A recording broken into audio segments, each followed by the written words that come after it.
Forse un pesce d'aprile, ma qualcosa non è andato per il verso giusto.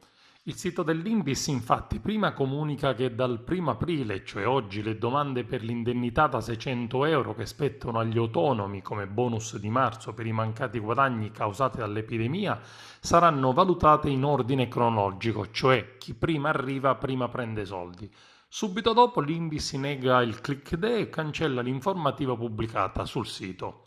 In serata poi il presidente dell'Inps, Pasquale Tridico, chiarisce: non ci sarà alcun ordine cronologico e domande potranno essere inviate anche nei giorni successivi al 1° aprile, collegandosi al sito e cliccando sul banner dedicato. Si ribadisce dunque che non si tratta di un click day, le domande potranno essere inviate anche nei giorni successivi al 1° aprile, così come spiegato nel comunicato stampa diffuso il 31 marzo dall'Inps, collegandosi al sito e cliccando direttamente sul banner. Un po' di confusione tra gli autonomi, cioè i liberi professionisti e collaboratori continuati e continuativi, visto che fino a qualche ora prima le indicazioni della stessa Inps erano ben diverse. Il sito dell'istituto, nelle sue istruzioni online, riportava per ogni categoria di lavoratore coinvolto la stessa dizione.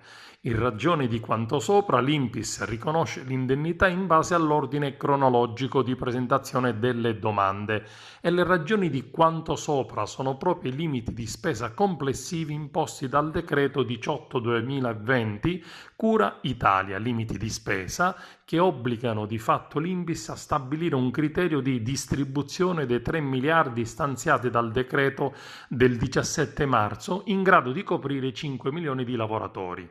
Lo stesso metodo ora sparito, almeno nella versione cronologica, cioè di chi prima presenta. Confusione a confusione.